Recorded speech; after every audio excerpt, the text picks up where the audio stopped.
Hello everyone! Today I'll be showing how I prepared my wig and bone grace accessories for my epic reads book look for Bone Crier's Moon by Kathryn Purdie. For this book look, I was really inspired by the cover art, the bone criers, as well as the imagery of statues and owls in the story.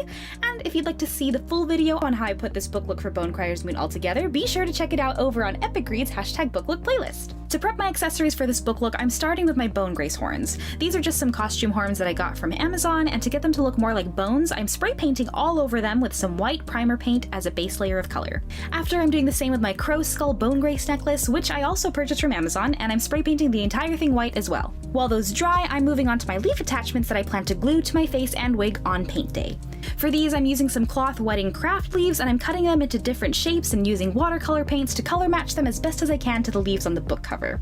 Once I'm done with those, I'm just going to set them aside to dry and get started on my wig. And I'm first brushing the wig out completely before sectioning it off, starting with the bottommost layer.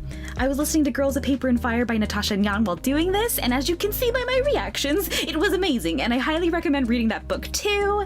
But we're working on Bone Crier's Moon today, so once that first layer is sectioned off, I'm splitting it up into 3 strands and trying to make them as equal as possible. Once I have those pieces equally sectioned off, I'm winding each of them around my rod curlers. If you've seen my behind the scenes accessory making video for The Everlasting Rose by Donnell Clayton, I'm using the exact same curling method I used for that wig for this wig. But once that bottom layer is curled, I'm doing the exact same process throughout the rest of the wig, sectioning off each of the layers, curling equally split layers with my flexi rods and any other roller curlers that I have. I'm not being too specific on which kind of curler I use or where I use it, I'm just ensuring that the entire wig gets pinned up and curled. Next, I'm gonna grab my handy dandy steamer and start to steam curl the wig.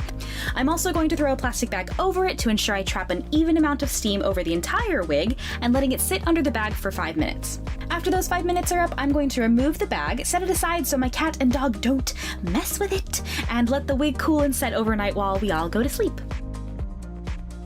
Now that everything is nice and dry and set, I'm starting again with my bone grace horns, pulling up some reference art to animal bones before detail painting them with gray, white, and black acrylic paints.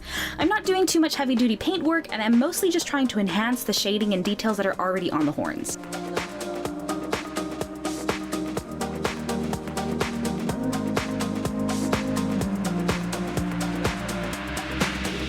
Once that's done and set aside to dry, I'm doing the exact same painting process to my crow skull necklace. While those accessories dry, I'm moving back over to my wig and gently removing all the curlers. For any of the curls that didn't set overnight, which for some reason for me is always the bottom layer of curls, I don't know why, but it always happens and I hate it. But anyways, I'm just recurling and hairspraying them while I get to work on the rest of the wig. And to get some extra volume, I'm brushing out all of the curls before fluffing and retwisting the top layer curls around my fingers and the handle of my teasing comb just to get a more defined curl shape. Once the wig is to my liking and once my bone graces are dry, I'm then testing to see how they will sit on my head come paint day. I'm also taking my painted leaves and some craft peacock feathers that I had on hand to kind of map out how I want to attach things to my face when I film the book look.